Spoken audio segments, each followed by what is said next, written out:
Welcome to Mission Evolution Radio Show with Gwilda Wiyaka, bringing together today's leading experts to uncover ever-deepening spiritual truths and the latest scientific developments in support of the evolution of humankind. For more information on Mission Evolution Radio with Gwilda Wiyaka, visit www.missionevolution.org. And now, here's the host of Mission Evolution, Miss Gwilda Wiyaka.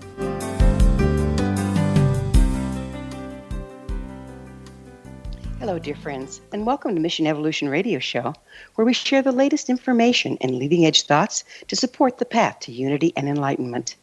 I'm your host, Gwilda Wiyaka. This hour we'll be exploring preparing for an uncertain future. There used to be a fairly effective formula for education and preparation to enter the workforce. One would start by researching what was within one's aptitude and budget. Then select the careers that made the most money, choose the least of the evils, and get as much education as could be afforded to compete for the position. Now, as we find ourselves in times of rapid disruption and change, this approach is increasingly ineffective. What's available and lucrative today is often obsolete or taken over by computers before one's finished training for the position. It would appear we need a new formula, as everything is in a state of flux while we evolve from one reality to the next, leaving the future uncertain. Where can we find guidance when the old formulas fail? What's the future of the workplace? Where can we find education for the future? Is anything we choose to do destined to become obsolete as technology advances replace human workers? Our guest this hour, Heather McGowan, may have some useful guidance for us. Heather is an innovative strategist, internationally known speaker, thought leader, and author of Disrupt Together: How Teams Can Consistently Innovate. McGowan prepares leaders to most effectively react to rapid disruptive changes in their education, work, and society. Recognizing that business innovation begins with education, specifically learning faster than your competition, she's worked with university presidents in cooperation to prepare people for jobs that do not yet exist. She was the strategic architect of Kanbar College of Design, Engineering, and Commerce at Philadelphia University, the first undergraduate college explicitly focused on innovation. At Becker College, she crafted the Agile Mindset learning framework used to prepare students to work in an uncertain future. Her website, futureislearning.com.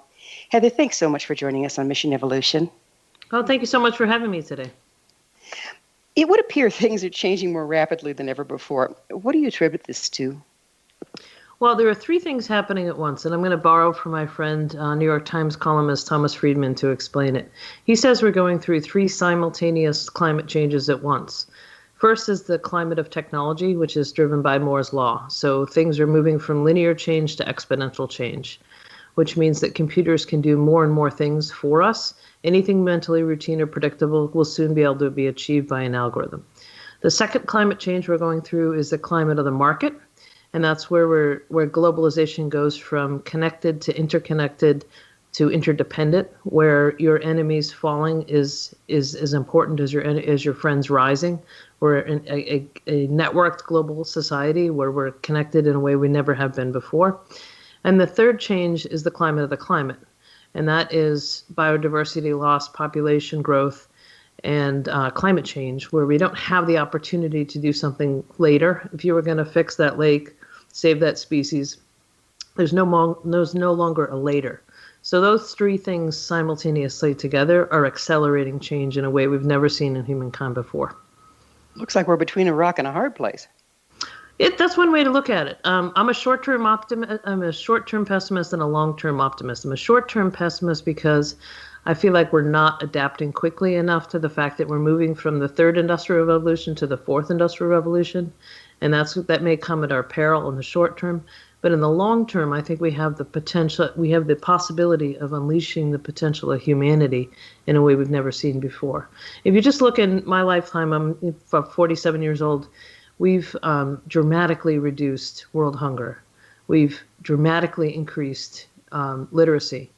And for the short period of time, the 25 or so years we've had an internet, we've connected more than half the globe. So we're moving things in the right direction. We just have to sort of reprioritize what humans do. Well, you said that something that confused me a little bit. I'd like to revisit, and that was importance of seeing our friends rise and our enemies fall. What was that relating to? That our economies are connected in a way they haven't been before. So it used to be, like if China is not our closest partner, if China fails, that's okay. But now if China fails, we fail. We're connected, and our economies are connected and interdependent in a way they've never been before. So it's like we're increasingly having no choice but to support each other versus compete. Yeah, and I think that's good. I do too. I'm with you there. So when choosing a career, it used to be fairly reliable to look to what's worked in the past, compare it with what's available in the present, and apply it to the future. Why isn't that working anymore? That's not working anymore because one of the things that I tell people when I speak is that the first thing we ask little kids is, what do you want to be when you grow up? And then if you're speaking to somebody who's in college or university, we ask them what their major is. And then if we meet each other at a cocktail party, the first thing we ask each other is, what do you do? And that calcifies your identity, cements it at a moment in time around your applications of skills and knowledge. And that worked fine when things changed very slowly. It wasn't that long ago that our last name was also our occupation: Smith, Baker, Carpenter. And now we're moving into a period of time where we may have 16, 17 different jobs across 5 different industries in what is a much longer career arc. So we have to think very differently. We can't pick a job that we see today. We have to identify what our passion and purpose are, what things we're good at, and have what I call an agile learning mindset, which is the ability to take those aptitudes fueled by the passion and apply it to new things as situations change. So that's kind of backwards of what we do now. Now we identify with our job, which cements it in place. And when we lose it, it's absolutely devastating. But what you're saying, correct me if I'm wrong, is to identify with your aptitude, not the job you've chosen. Exactly. And to revisit the point you just made, there was a study that came out recently that if you lost your primary relationship, it would take you, 2 to 3 years maybe to rebound from that devastating loss. If you lost your job, it would take you more like 5 or 6 years to recover from that because you've lost your entire identity.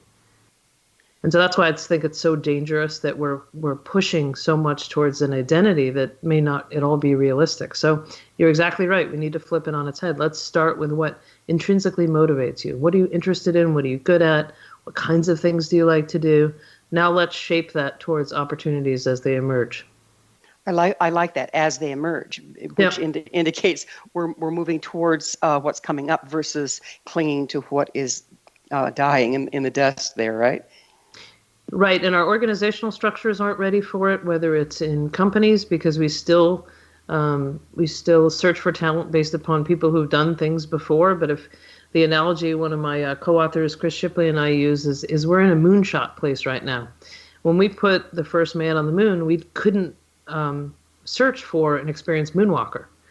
We had to go look for people who had passion, skills, and aptitudes across different disciplines. We had to look for the problems as the answers at the same time. We were searching new frontiers, and that's very much what work's going to be like. And our systems of learning have been codifying and transferring predetermined skills and existing knowledge to create a deployable workforce based upon jobs we'd identified a decade or so earlier. That doesn't work anymore either. I can see how it wasn't. So we're all going to have to be moonwalkers, right? Yeah. Yep. How do you find aptitude? What's the best approach? Say I'm okay. What's my aptitude? How do you do that? Well, I think you do it a lot through play when you're younger. What kind of games do you like to play? What kinds of subject matters might you be interested in? What kinds of questions do you like to ask? What things do you like to explore? And then figuring out through that things you might be good at.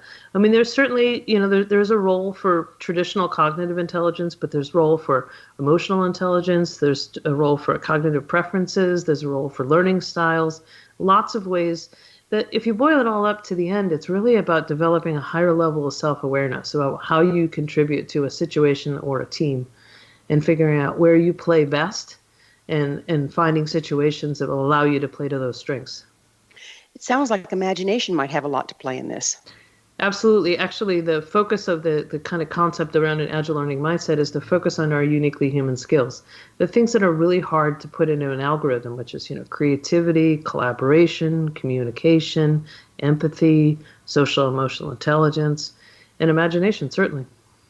So if we can imagine, like children, they use their imagination to make their make-believe and do their games, and that in itself can start pointing towards aptitude. Yeah, I think so. So what kinds of things do you envision? Because those are the kinds of things that are going to be at the forefront of the future.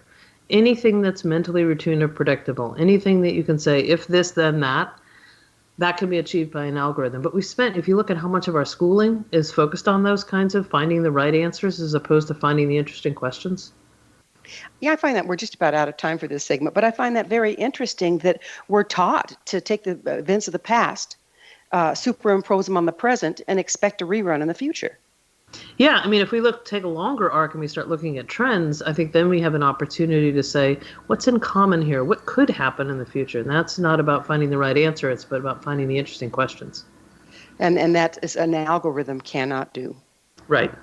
We can hope it forever remains, right? I hope so. Yeah. So we're going to have to take a commercial break. This is just getting interesting, though, so don't you folks go away, because Heather and I will return shortly. You're listening to the Mission Evolution Radio Show, and our website is missionevolution.org, and we're coming to you on the X-Zone Broadcast Network, www.xzbn.net. You stay right there. There's more fun to come.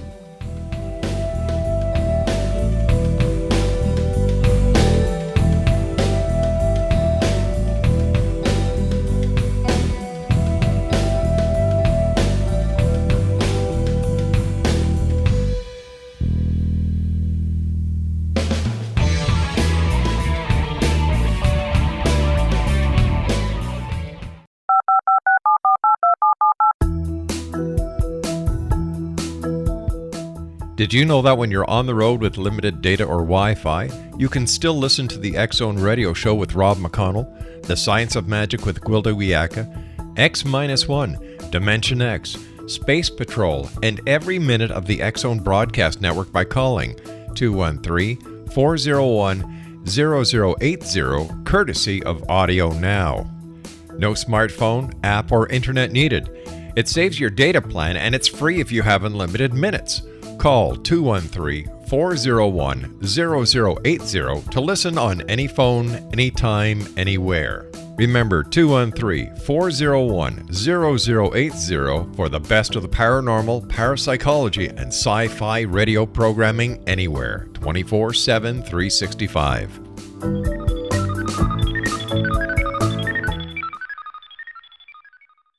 You have heard of the X-Zone? Now watch it on Simul TV. Plus 500 video games, live TV channels, free video on demand, worldwide, and more. Does this sound like tomorrow's television? Well, it is, but you can have it today, right now. It is Simul TV. Simul TV offers what the others only wish they could provide. 15 exclusive channels like X-Zone, sci-fi, and horror. We are worldwide. No other provider offers that. 500 built-in video games. No need to have an extra expensive system. We have them included. Free video on demand. Live streaming events from around the world. Interactive online network, and much more. Tomorrow's TV today.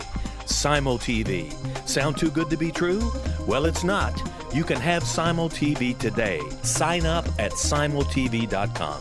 Do it today.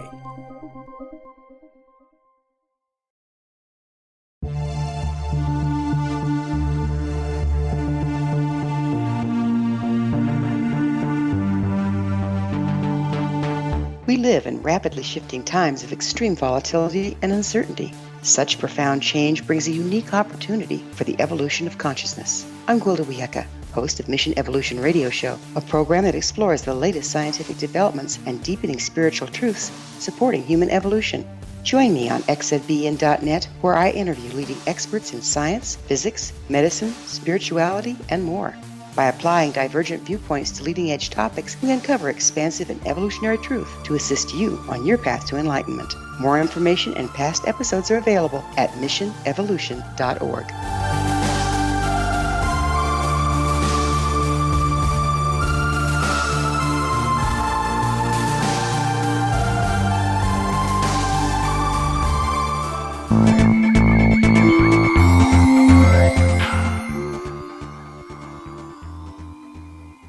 Welcome back. This is Mission Evolution Radio Show, dedicated to unification and evolution of consciousness. To stay abreast of all the wonderful information and tools we have, visit our website, missionevolution.org. I'm your host, Gwilda Wiyaka. Our guest this hour is Heather McGowan. Her website, futureislearning.com. Heather, you speak of a career trajectory. What is that? Well, we once had a career ladder whether you went to undergraduate degree or not. So if you went to undergraduate degree, you stepped on the ladder right as you finished that schooling, or maybe you started right out of high school, or you went to a trade school or something. But that used to look like an escalator or a set of stairs, and you rode it up until a point in which you retired, and then you died a year and a half later. That was by design, so that you got a pension that would satisfy the amount of time you were not working. Now, if you look at it, the change rate is faster, the lifespan is longer, and the career arc is no longer an escalator. It's more like a web. I've also heard it referred to as like a rock climb, where you get to one peak and then you have to reassess how you're going to climb to the next one, which may be up or across. So it's a very different way of looking at how you stitch together what it will be a career. Research by the Foundation for Young Australians, which I think does the best research in terms of what the developed world will experience, has looked at data from World Economic Forum to McKinsey and says that a young person graduating today or a young person today entering the workforce will have upwards of 16 jobs across 5 different industries. How you prepare for that is entirely different than the way we're currently doing it. How do you prepare for that? You prepare for that by trying to figure out what your purpose and passion are. So what is it that drives you? Because if you're going to have to learn and adapt for life, you better connect to what intrinsically drives you, because it's no longer about somebody telling you what to do. It's about you figuring out where you can add value. So it starts with purpose and passion. It's a capabilities and assessment, sort of an inventory of what your strengths or superpowers are and how you add to them over the course of your career. And it's understanding how you create value. So I think everybody needs to understand some aspect of business. And I don't mean business like finance and accounting or marketing, more like business models. How does an entity create value? How do you add value to an entity? So I think some form of business education should be part, or entrepreneurial education should be part of everybody's foundational education. And from there, that's your toolkit to be your kind of North Star, searchlight, and life raft, your handrail to the future. You know, our old school system, I'd like to call it that, has kind of conditioned us to be cookie cutters. So you're talking, we're going to have to turn this whole thing around. Yeah, that's correct. I mean, it's a factory pipeline model. Our systems of education were developed and have not changed all that much from when we were trying to turn farm workers into factory workers. It's very much a production line where we stamp out widgets. And our our K-12 system is really a sorting process to sort of figure out who's got the potential for higher education. Our high school system is a process of preparing you for higher education, and then higher education becomes just a linear chute to your first job, which is increasingly absurd if you're going to have 16 of them across 5 different industries. So the whole system, in my view, is broken. It seems like there's no space within the system for original thought or original thinking. No, because we wanted to prove learning, and one of the ways that we prove learning through standardized tests is to push people all to find the right answers. And in that process, we remove all the time we needed for music and arts and physical education and the things we really need as humans. And many systems are now looking at putting that stuff back in. I would hope. Otherwise, we're just computers and we're going to be surplused. Yeah, I mean, if you look at what we've done in education in the last couple of decades, and you look at what technology capabilities have become, we've become more and more machine-like, and machines are becoming more and more human-like, and we've pushed ourselves to a point where we're competing with them at our peril. How can education evolve to keep up with this rapidly changing career landscape? It needs to stop chasing that codifying and transfer of skill sets. There are certainly areas in which you're going to have to need foundational stuff. If you're going to be an engineer or a nurse, those positions are going to still exist, and there's some foundational knowledge that will exist there. But there's still an opportunity for more development of uniquely human skills, which we've put completely after kindergarten, we stopped revisiting those. If you look at what we do in kindergarten or in Montessori schools, if you look at the leaders of Google, Facebook, and I think it was Wikipedia, they all went to Montessori school. I don't think there's a mistake there. How interesting. What does Montessori do that's different than the rest? It's based on inquiry-based learning. It's about following your own curiosity and finding out what interests you and exploring, learning through play, learning through making. And it's a lot of those things that really exist in kindergarten, but can exist if you think about school more like a lab or a studio. What institutions are currently addressing the changes needed for education to serve the future needs of their students? There are a handful. There aren't enough. I hope more people experiment. I think what's interesting at the K-12 level, what the Khan Lab School is doing, the Khan Lab School is the folks that came up with Khan Academy. They said, okay, we've made this online version of access to content and access to learning that's excellent for online learning. But if we were going to make a face-to-face school, and if we were going to start with kindergarten, first grade, second grade, third grade, I think they're up to sixth grade, what would it look like? And they've created a school where students are organized not by their age, but by their independence level. Everybody has to both learn and teach. So if you're good at math, then you'll teach other kids math while you're learning social studies from somebody else. Everybody moves through competencies as opposed to seat time, and everybody has a passion project. And that, to me, is a great foundation for the future we're looking for. Go ahead. I've seen this model. I'm secondary black belt in Taekwondo and an international instructor. And that model is within the teaching method, the circular teaching method within Taekwondo. It doesn't matter what age you are. If you're wearing a red belt and somebody else is on a white belt, they're sir, even if you're 10 and the other guy's 90, you know. Mm-hmm. And it's just amazing the community it builds. Yep. Yep, and you learn more when you have the ability to teach it to somebody else. So it reinforces your own learning and your own understanding. And go ahead. It also does a lot for self-esteem, does it not? Yeah. Yep. And it does a lot. Well, if you look at a lot of our learning, a lot of our most high impact learning is social. And it's about social and emotional support, because we learn our best through when we try and fail and we don't know the answer. And that somebody's there to say, not no, but not yet. And pushing you towards getting to that higher level, which is exactly what it sounds like happens in Taekwondo. Mm-hmm. I think we need to bring that more back into the classroom if the classroom still exists. Maybe it becomes a studio or a lab. Yeah, that's the other thing I wanted to ask. Some places are considering doing away with traditional schools and teaching children in their homes through computers. Is that something that may happen in the not-so-distant future? Yeah, I think it could. I think the thing that's left behind is I don't want to see more kids isolated with screens. Another study that came out recently is that the most isolated group right now, age group, is like 15 to 24. It's not our seniors, and they're isolated because they're connected in a way they've never been connected before, but they're disconnected in a different way. And that isolation is equivalent to 15 cigarettes a day in terms of your health. Oh, my goodness. Yeah, it's not good for us. Well, we are social creatures. We are. Yeah. How will computer homeschooling impact the quality of education? It depends on how it's done, as long as it's connected to also social learning. If it's just a kid who gets up every day and stares at a screen and doesn't have the social interactions and doesn't have the social development and doesn't have that social, emotional, and support as they explore things. I think that's one of the things that's missing from the whole MOOCs, the massive open online courses, is that we don't have a companion social peer structure. So I think more people would be successful at MOOCs if they were combined with learning communities or meetups or something that would allow people to have that social support we desperately need. That's what a lot of the homeschoolers do, is then they have homeschooling socialization groups. Is that what you're talking about? Yeah, exactly. Traditionally, much of the education has involved memorizing dubious facts discovered by others in the past and applying them to future events.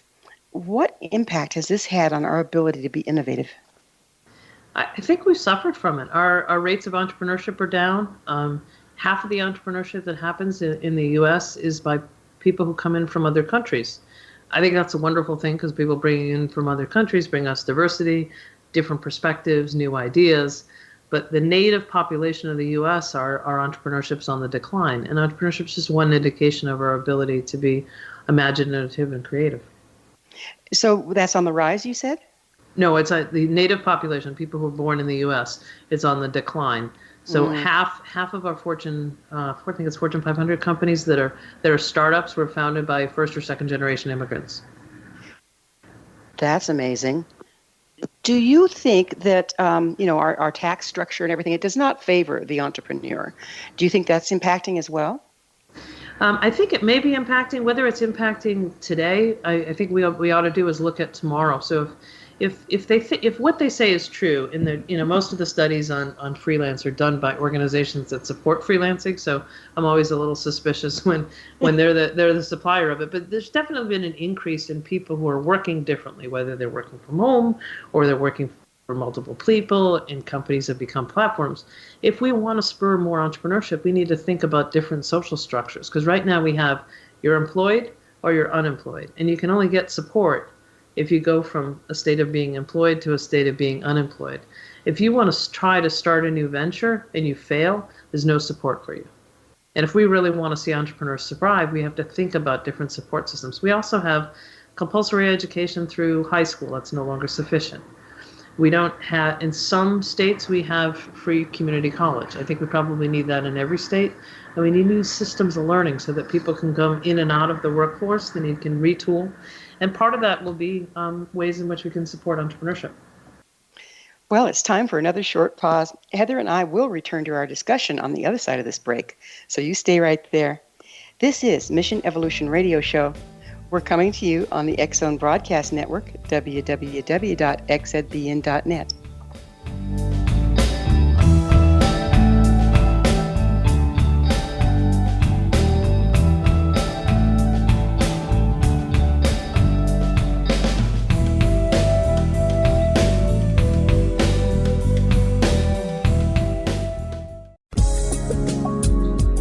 From our broadcast studios in Hamilton, Ontario, Canada, to the world and beyond, you're watching the X-Zone Broadcast Network, www.xzbn.net.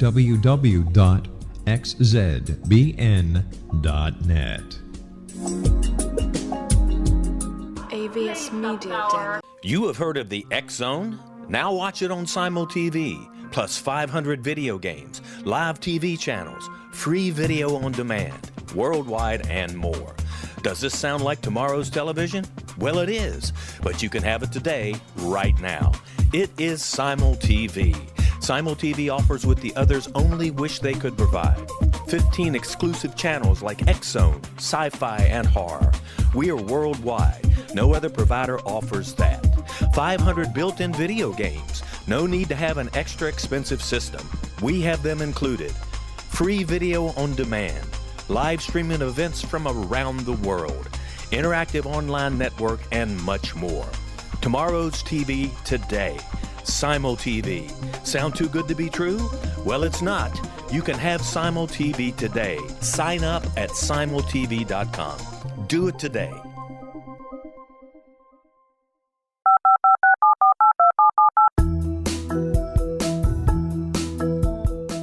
Did you know that when you're on the road with limited data or Wi-Fi, you can still listen to the X-Zone Radio Show with Rob McConnell, The Science of Magic with Gwilda Wiyaka, X-1, Dimension X, Space Patrol, and every minute of the X-Zone Broadcast Network by calling 213-401-0080, courtesy of Audio Now.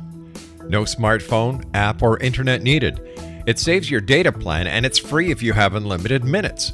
Call 213-401-0080 to listen on any phone, anytime, anywhere. Remember 213-401-0080 for the best of the paranormal, parapsychology, and sci-fi radio programming anywhere, 24/7, 365.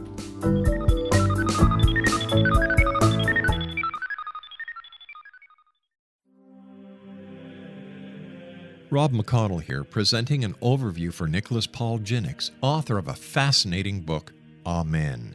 It presents facts revealed by Egyptologists, facts that enable us to understand why Amen is the beginning of creation of God. It provides recommendations for religious leaders of the major religions to unify their beliefs and teach the Word of God. Love one another. Amen informs people how mankind conceived God. It was the Egyptians that developed the concepts of a soul, a hereafter, and Son of God. And finally, after the worship of many gods, they conceived the belief in one universal God, the maker of all there is. For more information, visit www.futureofgodamen.com. That's www.futureofgodamen.com.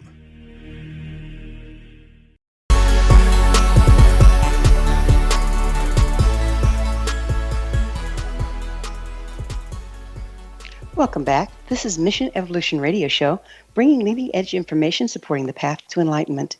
Don't miss all the wonderful things we have to offer on our website, missionevolution.org. I'm your host, Gwilda Wiyaka, and our special guest this hour is Heather McGowan. Her website, futureislearning.com. Heather, you were just speaking about the need for mandatory education to be not over at the end of high school and how it needs to go, say, to community college level. How feasible is that? I mean, to be paid for, right? Well, it's happening in a number of states already, and there's a push for it to happen nationwide. I think that we have to recognize it. But one time it wasn't feasible to have compulsory education through high school, and then it became a necessity. It's a necessity now. If it's not a necessity now, it's going to be a necessity soon, and I think it's a necessity now. Why do you see it as a necessity?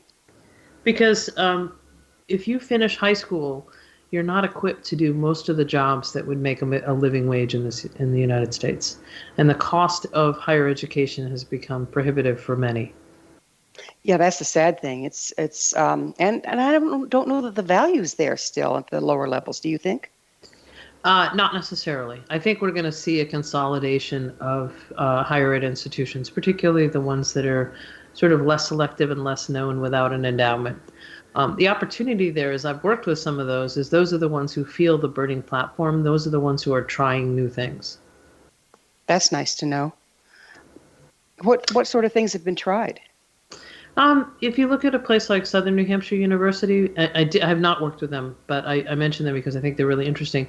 They're an organization that if you had looked at them probably 15 years ago, you would have predicted they would have been out of business in 2 or 3 years. They were a small school, declining enrollment, relatively rural. None of their programs were especially known or specialized. They had, almost no endowment. And a president went in and said, I want to rethink. I want to go all in online education. I want to build online education in a way that, this was 15 or so years ago. And then once they got to scale, to a huge scale in online education, they said, we're going to be disrupted, so I'm going to disrupt myself. And I'm going to develop a peer-to-peer online associate's degree and then a bachelor's degree that will cost no more than $10,000. And you can pay by semester, all you can eat. So if you can go through it in a semester, it may only cost you $2,500 to get your bachelor's degree. And it's all competency-based. So it isn't about how much time you spend, but it's how you can prove the things that you know. That really helps with the different learning styles because I'm kinesthetic myself and I have to literally embody information. Once I do, like a steel trap, nothing gets in, nothing gets out. But until then, I struggle a bit. This seems to accommodate all different levels of learning, like your visual or your audio as well as your kinesthetic. Right. And I think we'll see more and more competency-based learning as opposed to how many hours you sat in a classroom. I think that is one of the keys to the future. Competency-based learning doesn't work for everything, but I think it works for a lot of the learning we need to do. There's another thing you said that absolutely fascinated me was disrupting yourself. Mm-hmm. How key is that to where we need to go in the future with this? Absolutely key, because right now, if you look at companies that define themselves by what they do, so I don't want to pick on Barnes & Noble. Let's say take Barnes & Noble. Barnes & Noble defined themselves as a bookseller, and then they had an online component. So they were a brick and mortar and then an online bookseller. They have not changed from being a bookseller. Around the same time, a company called Amazon started. Amazon has continued to diversify, explore, and learn. They're a learning company. You couldn't imagine Barnes & Noble winning Academy Awards. You couldn't imagine Barnes & Noble going to space. You couldn't imagine Barnes & Noble investing in drones. But all of that seems so natural from Amazon because they're rooted in curiosity. They don't define themselves by what they do. They define themselves on why they do it. It seems like Amazon is like this hybrid between the algorithms and innovation. Yeah, they're certainly leveraging the algorithms to be absolutely operationally efficient, but they're also using the data that they're collecting because everything they do is to learn more about you. It's not about selling you any one thing. but learning how you react to the thing that they've sold you. That's an interesting approach. That's thinking towards the future again, isn't it? How likely are you to come back? The best companies out there, the companies that will win, are the companies that focus not on what they do, but how and why they do it, where everything they do is an opportunity to learn. So the unit of value they create is a byproduct to increasing their capabilities and their capacity. For several generations now, we've grown up being spoon-fed information and entertainment by the media rather than through interaction. How's that impacting our ability to be innovative now and in the future? Well, there's some dangerous aspects of that now. I mean, we were spoon-fed information when there were, 3 TV channels and, one hometown newspaper that, gave us a common truth around which we could create different perspectives. I think one of the this wasn't really the question you asked, but it's an important thing to discuss, so I bring it up. One of the dangerous things that's happening right now is with the social media platforms, it's hard to know what the truth is anymore. And we're all kind of isolated in these bubbles, and we can't talk to each other anymore. I think that's a really dangerous way we're interacting with information, because it's hard to know what's true. I'm totally in agreement with you there. I have to look at everything really sideways that comes through on Facebook because there is no regulation and you don't know. How can we work beyond that? I think that there are organizations out there looking at ways of verifying things, because if I look at something again, I've gone off Facebook because I think that we don't really understand all the things that happen with Cambridge Analytica and the ways that we've been manipulated. But if you look at information that you find on Facebook, then you go on Snopes and say, is that true? So verification platforms that are going to help us find out what the truth is. For those of us who are interested in this, there's some of us who are so invested in a perspective that we feel that we don't want to feel like we've been duped, that we won't let it go. Yeah, that's interesting too, isn't it? That being cemented into one reality, and don't confuse me with the facts. Yeah, it's true.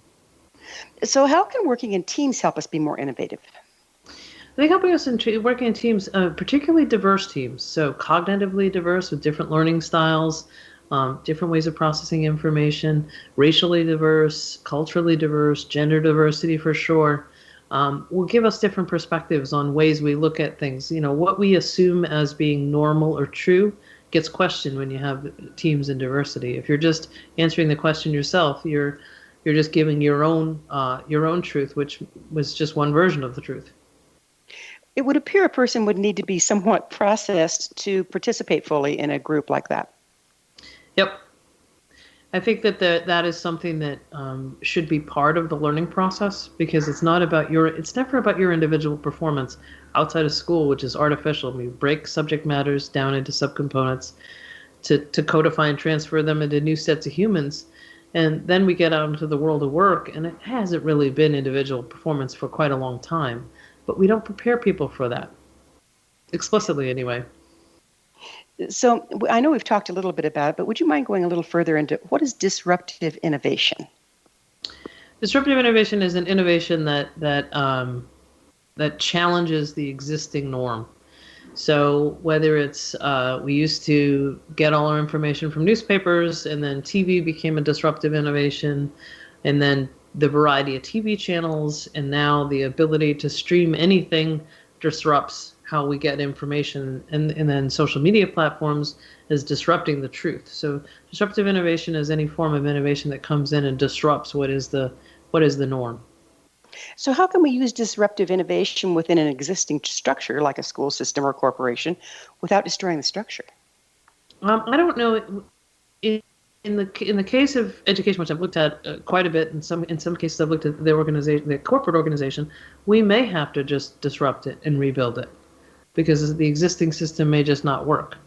It may be working against us, because if the existing system is pushing us towards defining ourselves around a job as opposed to finding our skills and matching them to opportunities as they emerge, or corporate organizations that are organized around the person at the top having the absolute information. The reality is that when you used to become a boss in a company, you had usually managed all the seats you basically sat in. So when it came to make a decision, you had kind of the knowledge and expertise to do it. Now with the rate of change around, whether it be cybersecurity or data analytics, just for example, you may be managing people who have knowledge and experience that you don't have. So you have to think differently about how you organize and how you make decisions. So those are kind of some disruptions that should be happening in terms of how we organize people and processes that aren't across the board happening yet. It would occur to me that the system as it is keeps people invested and beholding to the company more firmly than what you're suggesting. In some instances, yeah, that's true. But the way the other problem is the company is not incentivized to reskill or retrain people. It's easier to lay off 10,000 people and hire 8,000 new ones than it is to look within those 10,000 people who already know your culture, people who already have a loyalty to you, people who have a lot of tacit knowledge that's hard to find outside the organization, and figure out, how do I move these people towards new skills? We don't have systems right now that incentivize that. So there's another place in our worlds where we need to go from a throwaway society to recycling. Yep. That would be a lovely thought, wouldn't it? Yeah, exactly.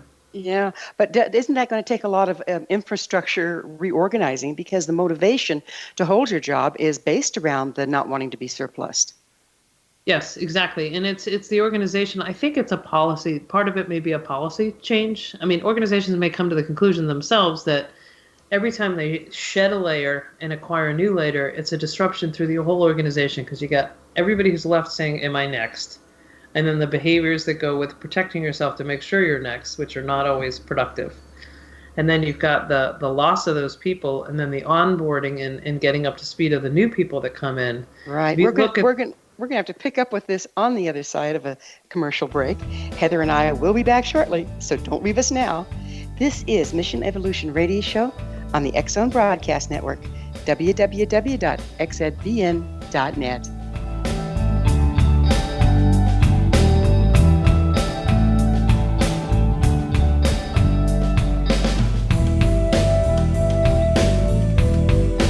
Heard of the X Zone? Now watch it on Simul TV, plus 500 video games, live TV channels, free video on demand, worldwide, and more. Does this sound like tomorrow's television? Well, it is, but you can have it today, right now. It is Simul TV. Simul TV offers what the others only wish they could provide. 15 exclusive channels like X Zone, sci-fi, and horror. We are worldwide. No other provider offers that. 500 built-in video games. No need to have an extra expensive system. We have them included. Free video on demand. Live streaming events from around the world. Interactive online network, and much more. Tomorrow's TV today. Simul TV. Sound too good to be true? Well, it's not. You can have Simul TV today. Sign up at simultv.com. Do it today. The new nonfiction book, Razor of Madness, is similar to cult movies like Clockwork Orange, Dragon's Tattoo, or The Other Side of Hell. Wayne Morin Jr. and Thomas Lee Howe will expose widespread and systematic deficiencies in this thought-provoking tell-all novel. Mind control rages among scholars in law schools. Human rights are ignored while thought reform and mental manipulation are accepted practices used as behavior modification. Dr. Louis Jolyon West comes to mind. Media and public scrutiny shows that United States mental hospitals are in fact destructive murder industries. Razor of Madness expose novel details this epidemic through an in-depth professional and personal investigation. For decades, there has been a revolving door policy that still releases killers and pedophiles back into society. The maestro of mind control continues to haunt America to this very day. Razor of Madness is available in paperback or as a downloadable ebook at Amazon.com.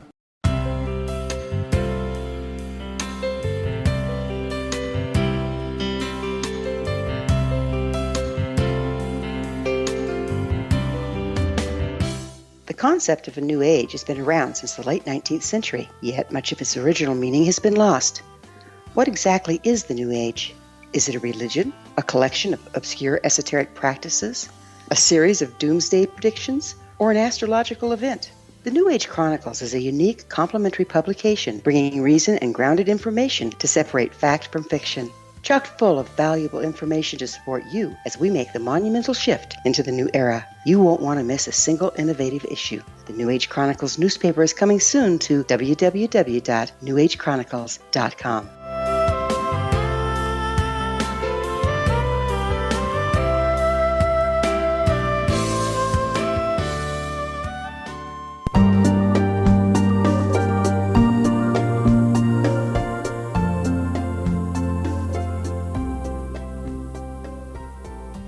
Welcome back. This is Mission Evolution Radio Show, bringing together gifted people of service to the world.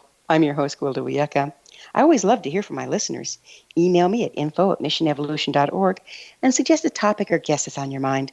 I'm sure we'll all enjoy them. Our guest this hour is Heather McGowan. Her website, futureislearning.com. Heather, we were just going into what structures need to change within a corporate system to implement the new way of being.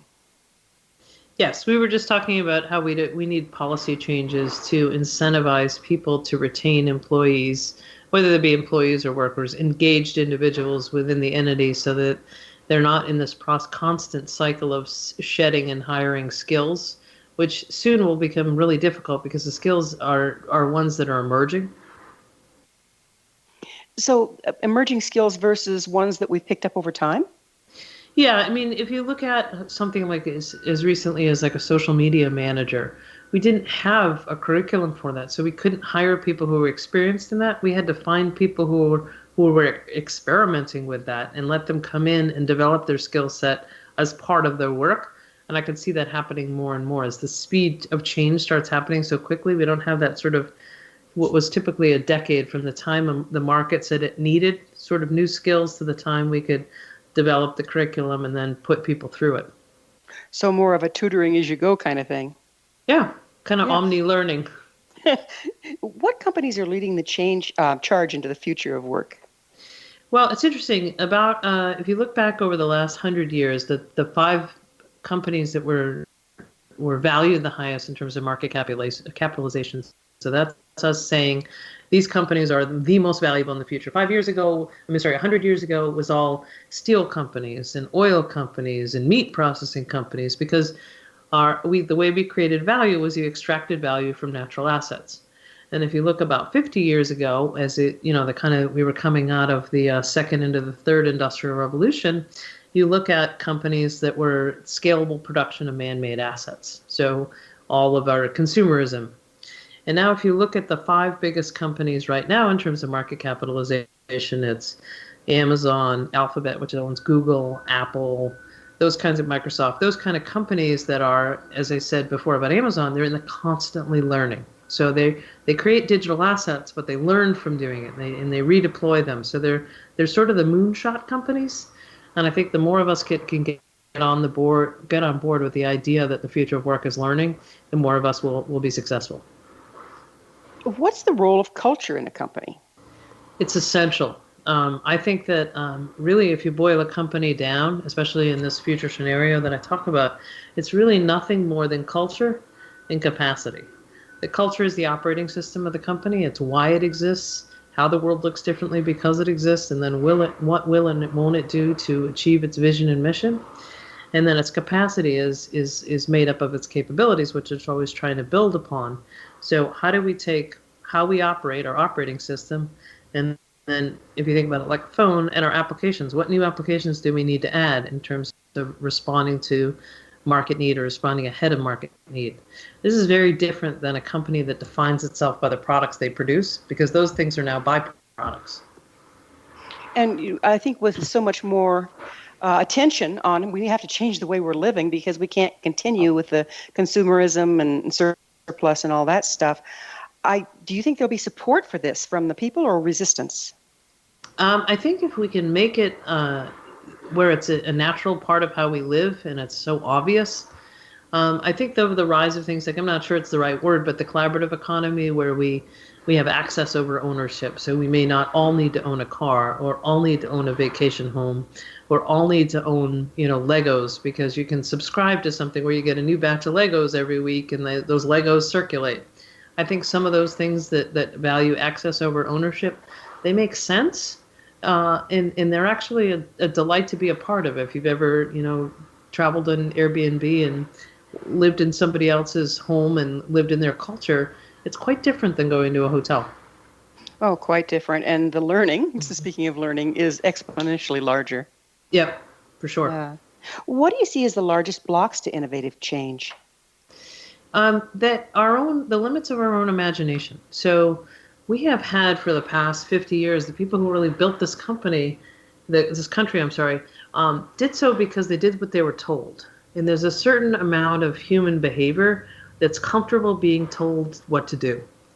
And when you take away that, here's what you have to do, here's your job, here's your little box and maze with cheese at the end, and the cheese is moving, and you have to think differently about how you move through that maze, which now may be three-dimensional, and what's driving you through the maze is your own intrinsic motivation. Marina Gorvis from the Institute of the Future Work says that, as we close the digital divide, the next divide that's going to open is the motivational divide. And I think the best way to solve that motivational divide is to help people tap into their purpose and their passion, which is their own personal culture. So if an organization defines its culture first instead of by what they make and what they sell, and the individual really identifies themselves around the purpose and passion, when you find alignment between those two things, we can reimagine a future that may be even more human fulfilling, more fulfilling as humans. I see a fly in this ointment, however. So many of us have been brought up on very large doses of guilt. And if we're dancing around trying to avoid being guilty, it's very important not to be innovative, because then it can be your fault. How can we work around that? I'm not sure what you mean by guilt. People, we're controlled by guilt a lot, particularly in different religions and this and that. And what I've seen it create is a reluctance to take initiative, because then if it goes wrong, it'll be your fault. Oh, that in general, I think we need to change that, because I think that failure is our greatest source of learning. Failure is also our greatest source of innovation. So celebrating failures. I gave a keynote at the World Bank about a month ago, and I was sitting afterwards. I had lunch, and I was sitting next to one of the people who's in charge of learning, and she told me as one of their culture changers that her boss actually gave her an award for her biggest failure. They want to celebrate the fact that she tried. It didn't work, but she tried, and they all admitted it wasn't working rather than trying to pretend it was working, and they celebrated the failure. And I think that kind of thing might be just great. I think it's a beautiful thought. In circular learning, you push to the point of failure, but then you return to the beginning rather than at the point of failure. And I think circular learning is partially what you're talking about here, isn't it? Yeah, I didn't know that term before, but yes, it does sound very much like what I'm talking about. What skills will be needed in the future that are not being taught now? Well, it's not. People always ask that question about skills, like what should my kid major in and what sort of things should they pursue? It's the thing that interests you most. We all have uniquely human abilities, whether it's creativity or collaboration, empathy, social emotional intelligence. We all have so being our best self is developing those uniquely human skills in ourselves, as opposed to saying you need to be good at math or you need to be a computer scientist or these things that come from the outside around market need. I think that rising technical capability can do so much. There's some that speculate it's 50 to 70% of the work we do today could be achieved by computer technologies in the next 20 or 30 years. Now, new things will emerge, but the human works best when they see that piece of technology is just a tool, and the tool needs a human. So the skills of the future are whatever you feel that you're the best at, and the things that are uniquely human, that are difficult to automate. I love something you said. We're getting close to the end of our time. It's hard to believe, but I love something that you said. And basically, to boil it down, it was like, instead of aligning with a job, we're aligning with a purpose, and then doing with what our skill set can do to achieve that purpose, and as a group. Did I sum that up? And how can we move towards that? Yeah, you did sum that up. And then if you look at that and say, okay, well, I'm not good at, I'm terrible at directions. Well, GPS has come along. I don't have to be good at that anymore. So where can you find technologies that can augment where you have weaknesses or where you struggle or where you may not want to do something? So I think that we could look at this technology to really unleash the potential of humanity by you focus on your purpose, your passion, the things you're good at, the things you like, and then working with technology. At the end of the day, it's not a hand tool or the wheel, but it really is just a tool. It's a tool. That's it. Tools need humans. It sounds like you're also pointing out that we each have our skill set, but we become like a piece in a jigsaw puzzle. Without each piece, the puzzle isn't complete. Is that what you're looking at? Yeah, I think we all have a role to play. I don't know that it's as neat as a jigsaw puzzle. It may be a three-dimensional sphere of some sort, but we all have a role to play. We all have a purpose, and there's a place for all of us. So the whole kind of idea that people have that we should just give people universal basic income and let them sit home and watch TV and let the robots do everything is really missing the point that I think humans need purpose, and they need to be productive, and they need to feel that they have a contribution, whether money's involved or not. But I mean, we live in a capitalist society, so money has to be involved. But yeah, I think that we need that. Yeah, if we don't live our purpose, why be here? Right. Yeah, it's just amazing. Well, Heather, I can't thank you enough for the innovative ideas and thoughts that you're bringing to the world. And again, the name of your book is? Disrupt Together, How Teams Consistently Innovate. And you can find more information about me at both the www.futureislearning.com or heathermcgowan.net. It's McGowan.net. Heather, thank you so much for coming on the show. Thank you very much. It was been a delight. Our guest is ours, Heather McGowan. She's an innovative strategist, an internationally known speaker, thought leader, and as she said, author of How Teams Disrupt Together, How Teams Consistently Innovate. Her website, futureislearning.com. This has been Mission Evolution Radio Show with Gwilda Wiyaka on the X Zone Broadcast Network, www.xzbn.net. Join us next time as the mission continues, bringing information, resources, and support to an evolving world.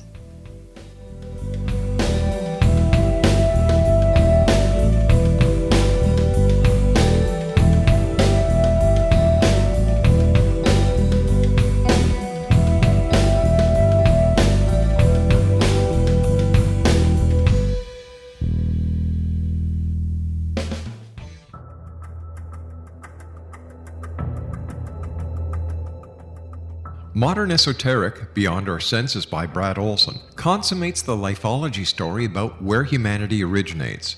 It is the lost continents, the primitive wisdom, the mythos of creation, and the rethinking of ancient history as we are taught in academia. There is much more to the story than what we have been told. As this is the first book in the Esoteric series, Modern Esoteric starts at the beginning of time and accelerates up to this modern age. Future Esoteric is book 2 in the series and takes a forward-looking position ahead of today with an open and honest examination of the ET issue and various unexplained phenomena.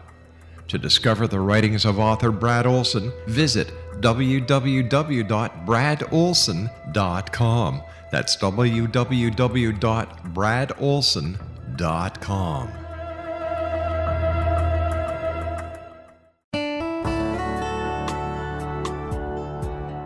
Are you or is someone you know struggling with addictions, depression, anxiety, relationships, low self-esteem, lack of confidence, grief, success, and prosperity? Do you know that your subconscious belief plays a big role in the outcome of your hard work? We can help you permanently change the beliefs that may be the reason for your struggles and failures. We care about getting you the return on your investment and the results you are looking for.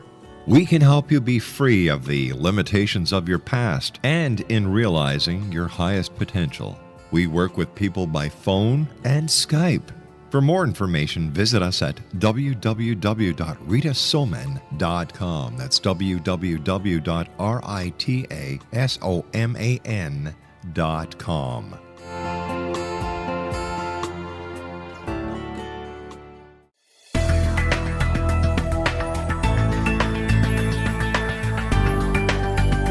Do you think you have energy problems in your home? Do you feel better when you're away than when you're home? Joey Korn is a global leader in the world of dowsing who specializes in personal energy clearing and space clearing. He can help you create an ideal energy environment in your home no matter where you live in the world. Learn about his remote spiritual house cleaning services and much more at www.dowsers.com. You can get Joey's book, Dowsing, A Path to Enlightenment, as well as other dowsing books and tools, Kabbalah books, and Walter Russell books. Joey's work is really amazing. Go to dowsers.com right now. That's DOWSERS.com